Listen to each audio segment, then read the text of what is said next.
bilang aku suka zero, aku suka lengannya kambing. Gak pernah bilang. Nabi gak pernah bilang. Lalu dari mana kok sahabat pernah menyebut memuji satu makanan dan tidak pernah menghina satu makanan? Jadi kalau Nabi makan, sahabat lihat kalau ini dimakan terus berarti Nabi senang. Hanya seperti itu.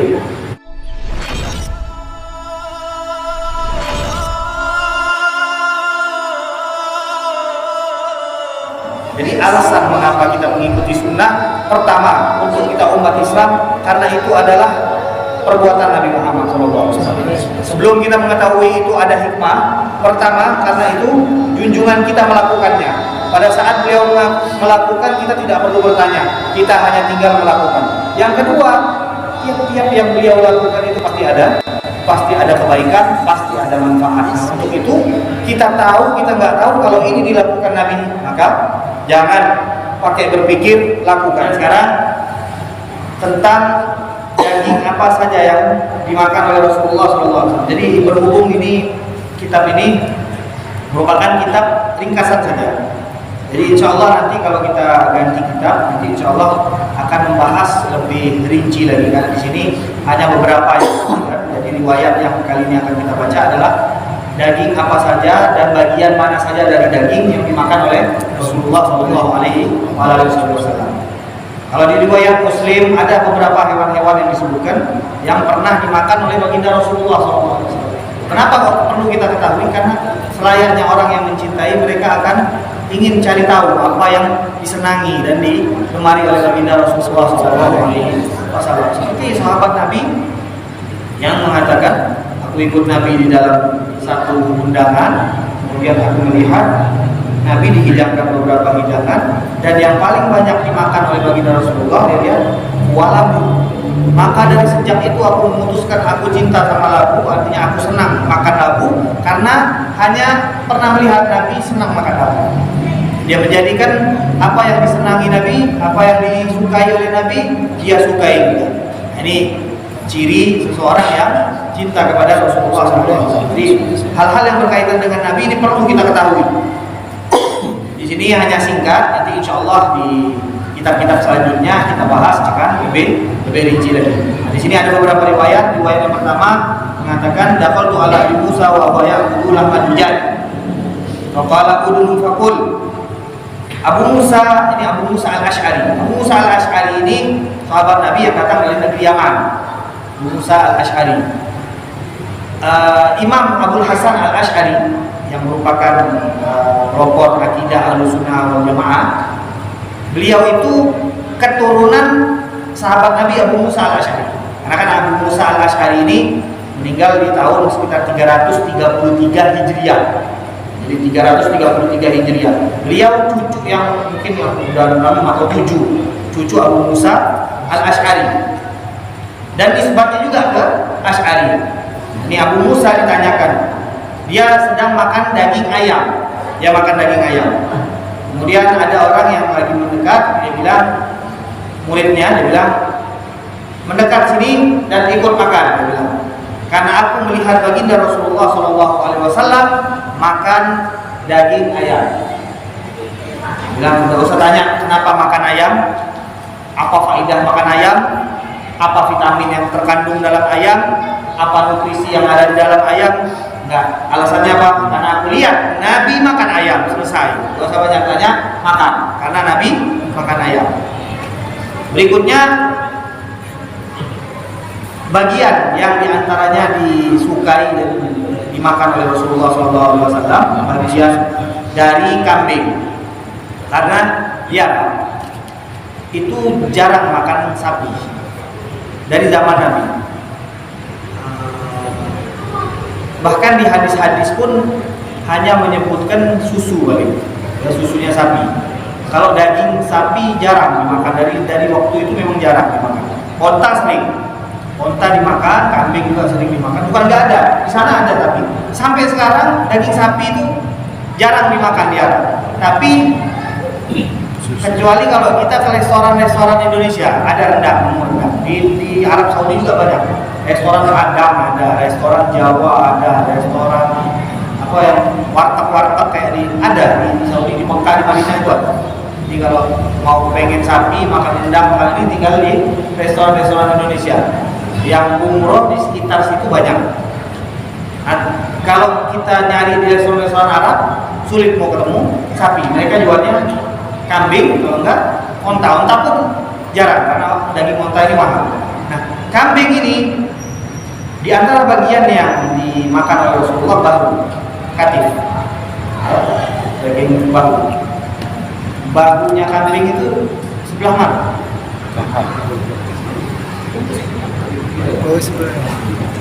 Bahunya kambing sebelah mana? Kanan. Hah? Dekat leher, ya kan? Dekat leher. Karena mau nyuruh orang berdiri, habis itu ada suruh. Nanti takut kata orang, nah ini kambing. Jadi nggak usah.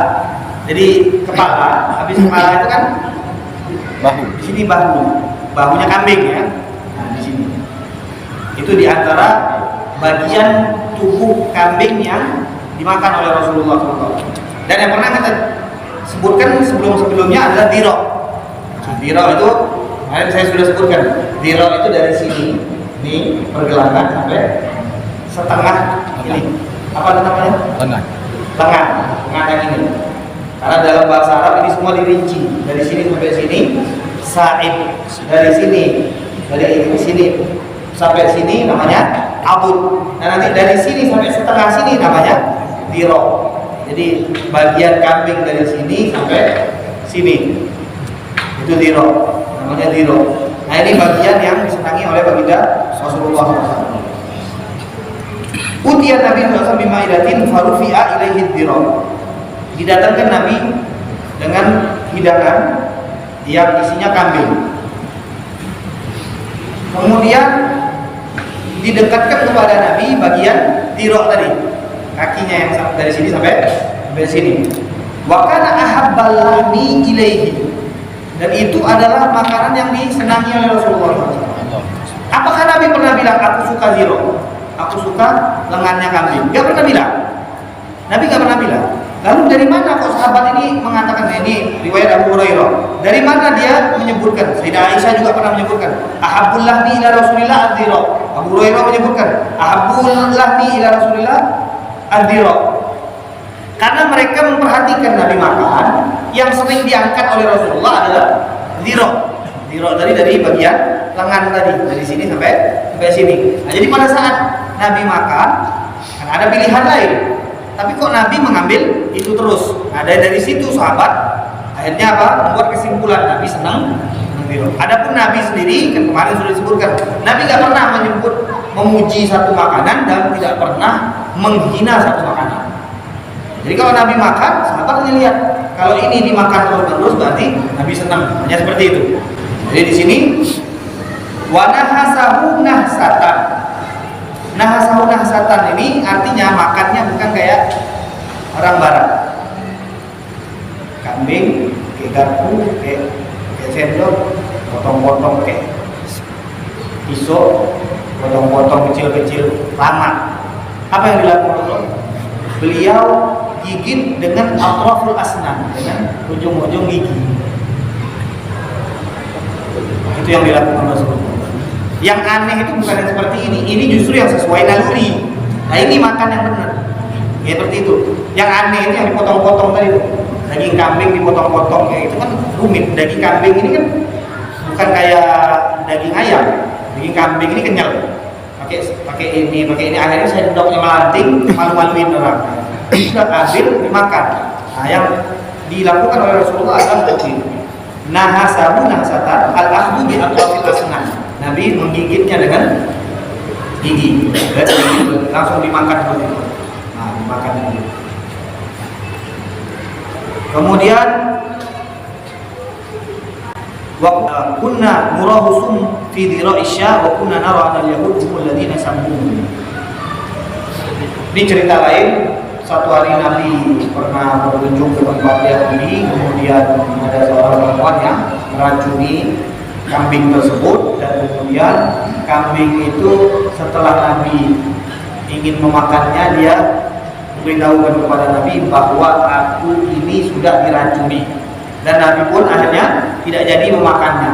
Tapi sudah ada sedikit dari air ludah Nabi yang tertelan, dan kata para ulama ini yang menyebabkan bagian belakang urat bagian belakang baginda Rasulullah SAW itu terputus akibat racun tersebut. Tapi ini setelah berapa tahun setelahnya, jadi artinya racun tersebut tidak langsung efeknya tidak langsung kepada Rasulullah SAW. Ada satu seorang sahabat yang makan bersama Nabi pada saat itu dan langsung meninggal dunia. Adapun Rasulullah SAW meninggal dan Nabi sempat menyebutkan terputus urat tersebut, kata Nabi, itu kata Nabi efek dari racun yang pernah masuk dulu, kata Nabi. Nah di sini ternyata ada hikmah. Ada seorang ulama mengatakan ada ayat yang berbunyi